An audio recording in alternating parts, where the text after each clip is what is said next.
안녕하세요. 매주 법조계와 정치권의 이야기를 모아 맥락과 흐름을 읽어주는 기자 법정모독의 황영준입니다. 민주당 이재명 대표가 다시 살아 돌아왔습니다. 4개월 전만 해도 10년간 정치를 못할지도 모른다는 공포와 함께 벼랑 끝에 서 있던 이재명 대표가 화려하게 재기하는 순간이었습니다.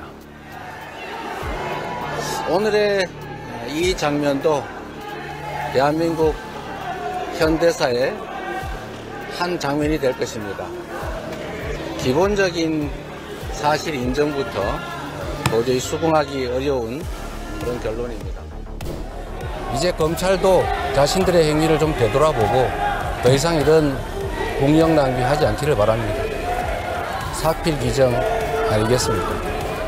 1심의 징역형 집행유예 땐 도저히 수긍하기 어려운 역사의 한 장면이라던 이 대표가 2심 무죄 뒤엔 현실 정치를 걱정하고 검찰을 향해 쓴소리를 할 정도로 여유 있는 모습을 보였습니다. 반면 여당의 투톱 쌍권은 납득할 수 없는 판결이라며 대법원에서 정의를 바로 세워달라고 할 정도로 예상치 못한 결과였죠. 권성동 원내대표는 오전엔 재판 결과에 승복하라고 이 대표에게 큰소리치더니 오후엔 자신은 재판 결과에 승복 못하겠다는 우픈 모습을 보이기도 했습니다. 그만큼 예상 밖의 극적인 반전이었죠. 죽느냐 사느냐 갈림길에 섰던 이재명 대표가 법원에서 구원을 받은 게 벌써 4번째입니다. 경기지사 선거 때도 허위 발언으로 선거법 위반에 걸려 벌금 300만 원을 받았죠. 그때도 피선거권을 잃을 뻔했지만 대법원에서 원심 파기, 무죄 취지의 판결이 나왔습니다. 2023년 9월엔 검찰에 2번째 영장 청구가 있었고 당시 법무부 장관인 한동훈 전 대표가 체포동의안 요청을 설명한 끝에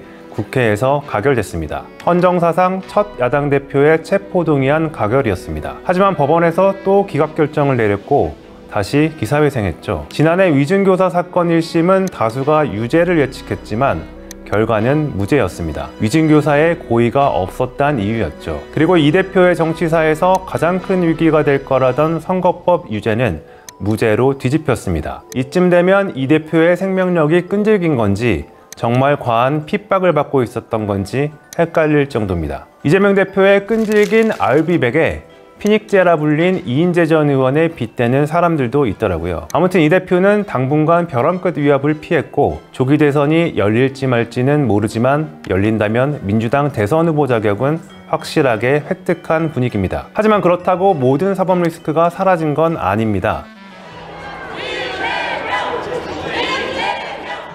이 대표가 정치를 하는 한 사법 리스크로 인한 위기는 계속 찾아올 거고 그때마다 이 대표를 지지하는 사람들과 이 대표의 원탑 체제를 허용한 민주당은 반복해서 등불 앞 촛불 신세가 될지도 모르겠습니다. 그래서 오늘은 이재명 대표의 판결을 짚어보면서 과연 이대로 이 대표가 아우토반을 달릴 명마가 될 수 있을지 맥락과 흐름을 짚어보겠습니다.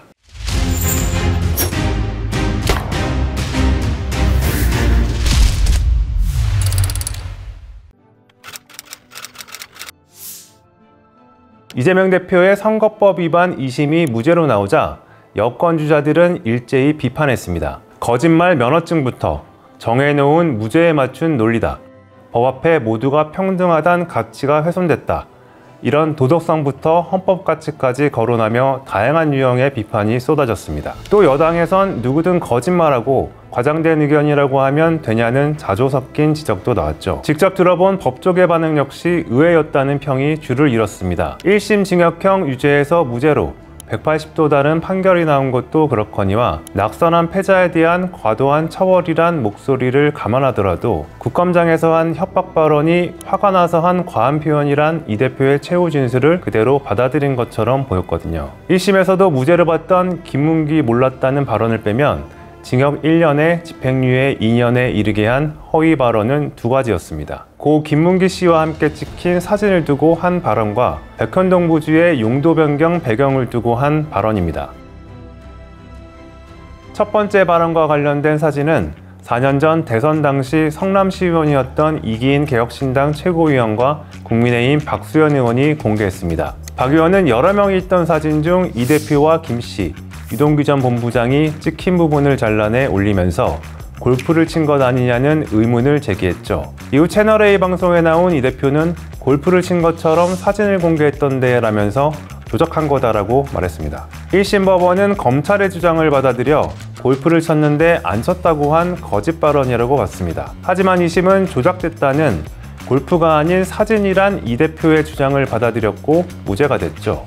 검찰의 주장이 맞는다 해도 다르게 해석될 여지가 있다면 피고인의 이익에서 봐야 한다는 겁니다. 사진 역시 전체에서 4명만 잘라낸 건 조작으로 볼 수 있다고 판단했죠. 전체 사진 중 일부 공개가 골프는 4명이 치니 의도된 조작이라고 봐야 할지, 논란의 인물들을 강조하기 위한 효과의 극대화를 노린 기술로 봐야 할지 의견이 나뉘고 있습니다. 언론 여러분, 우리 비대위 회의 기사를 쓰실 때 저를 클로즈업한 사진은 쓰지 마십시오. 서울고등법원에 가면 사진 조작범이 될 수 있으니까 클로즈업해서 찍지 마시길 바랍니다. 국민의힘에선 확대 논란과 풍자가 계속되자 이 대표가 직접 나서서 불을 더 지피기도 했습니다. 자신의 SNS에 그림을 올려 확대된 일부만 보면 위협을 당한 사람인데 전체를 보면 오히려 위협하는 쪽이다. 진실을 직시하라고 한 거죠. 어디서 저런 그림을 찾았는지 참.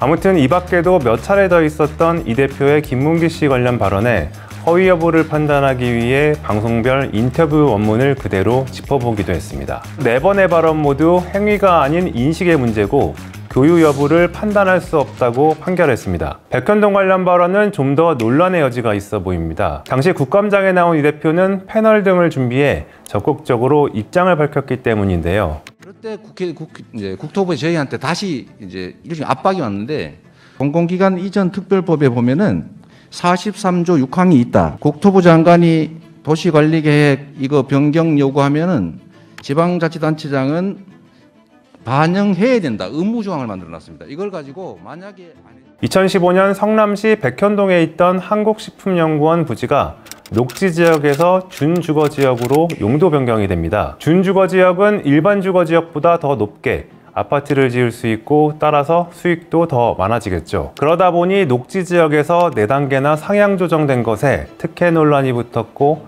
사인을 한 당사자 이재명 대표가 대장동 사건과 맞물려 특혜를 준 것 아니냐는 의심을 받게 됐습니다. 이 대표는 박근혜 정부에서 국토부의 협박으로 어쩔 수 없이 변경했다고 했죠. 당시 국토부가 성남시장 등 지자체장에게 용도 변경을 위한 공문을 보냈고 의무 이행을 촉구한 건 사실이었습니다. 하지만 1심 재판부는 이 대표가 스스로 내린 결정으로 봤죠. 협박을 한 적도 받은 적도 없다는 국토부와 성남시 관계자들의 증언이 참고가 됐습니다. 국토부가 의무사항이 아니라는 취지로 보낸 공문도 있었고요. 그러나 2심 재판부는 협박도 어쩔 수 없는 선택도 모두 인정했습니다. 정부 요구에 따라 용도를 변경해야 했고 막바지에 나름의 해결책을 내서 이미 변경한 걸로 볼 수 있다는 거죠. 직무유기라는 협박 역시 장시간 상당한 강도의 압박을 과장한 걸로 볼 수 있다며 허위 발언이 아닌 정치적 의견 표명으로 판단했습니다. 2심에서 1심 판결을 파기하기 위해선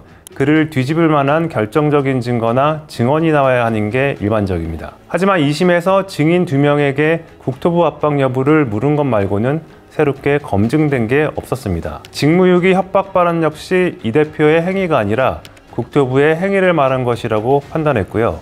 그래서 결론이 무죄가 된 겁니다. 애초에 낙선자를 기소하고 몇몇 발언으로 유력 대선 주자의 피선거권을 박탈하는 게 맞냐는 지적은 있었습니다. 여러 상황을 고려해 기소 단계부터 판단했으면 좋았겠지만 이미 기소는 했고 그렇다면 법의 판단은 1심이든 2심이든 납득할 수준의 결과를 내야 하는 게 맞죠. 1심에선 너무 엄격하게 판단해 논란을 사더니 2심은 아예 반대로 판단해 논란을 산 격입니다. 2심 재판부는 의심스러울 땐 피고인의 이익으로 보라는 원칙도 2차례 강조했습니다. 이 원칙은 윤석열 대통령의 구속을 취소했던 5천만 분의 1 논란을 샀던 재판에서도 나온 말입니다. 최근 3년간 1심의 징역형 집행유예 사건이 항소심에서 무죄로 뒤집힌 확률이 1.7%였다는데 이 대표도 1.7% 사나이가 됐습니다. 정말 법부라기 정신인 건지 그냥 법악위 전성시대인 건지 법조팀장을 했던 저도 쉽게 납득이 가진 않는 상황입니다. 재판부가 이런저런 논란에 휩싸인 것과 별개로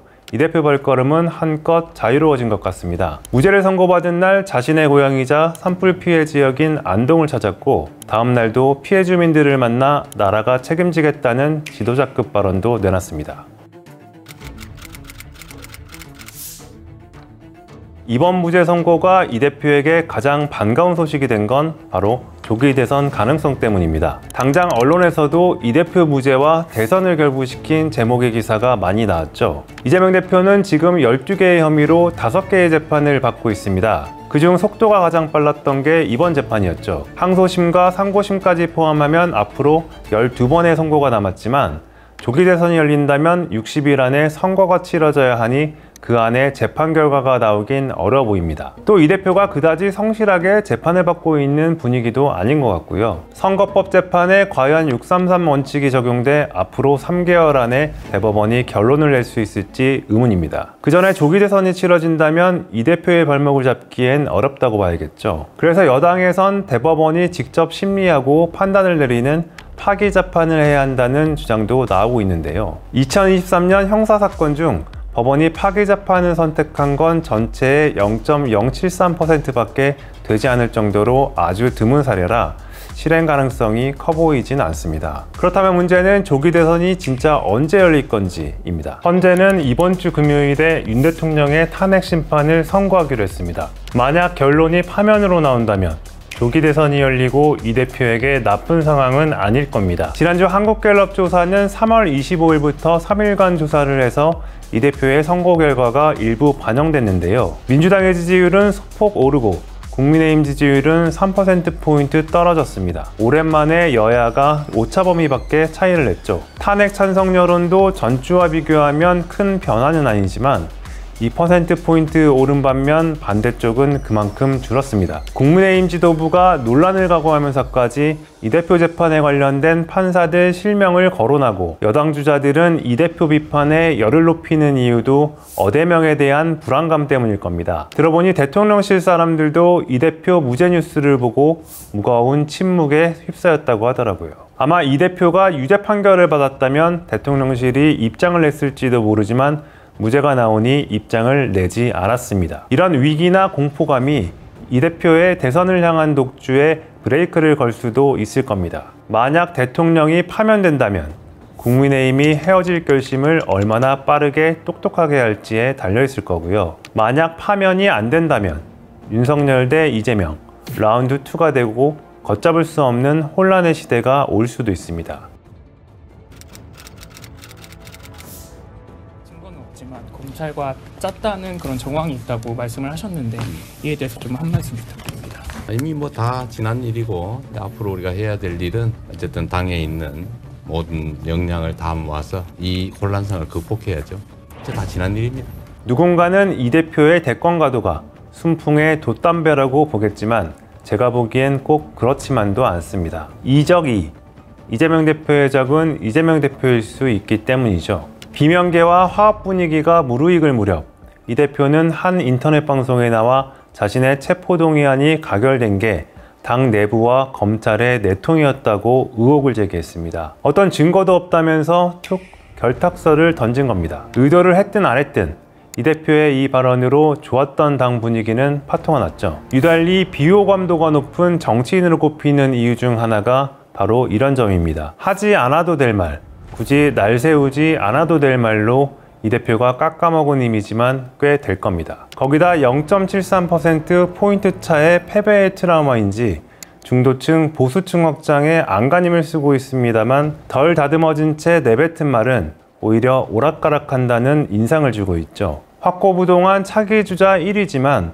여전히 30%대를 벗어나지 못하는 박스권에 갇힌 주자이기도 합니다. 20무죄로 대권 가도에 날개를 달았다는 평과 달리 갤럽 차기 주자 조사에선 전주보다 오히려 2%포인트 떨어졌습니다. 무죄 소식에 일부 비명계 주자들이 출마를 포기하겠다는 이야기도 나왔지만 이렇게 박스권에서 벗어나지 못한다면 그 끝은 아무도 장담할 수 없겠죠. 윤 대통령에게 이 대표가 있고 이 대표에게 윤 대통령이 있어 여기까지 왔다는 평가가 많습니다. 이 대표에게 불안감을 갖고 있는 보통 사람들 인식에 큰 변화를 주지 못한다면 이 대표가 달았다는 날개는 진짜 퍼득이지 않을 수도 있으니까요.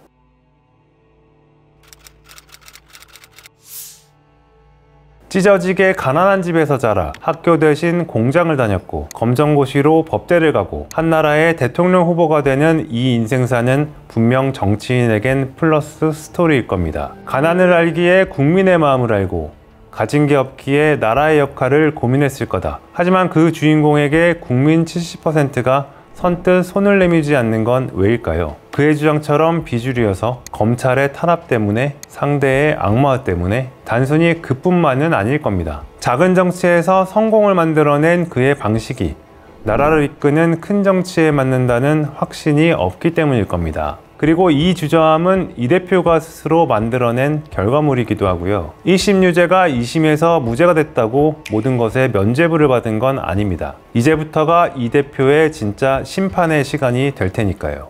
오늘의 법정 모독은 여기까지입니다. 더 많은 모독, 이야기 듣고 싶으시다면 좋아요, 댓글, 구독, 알림 설정 부탁드립니다. 감사합니다.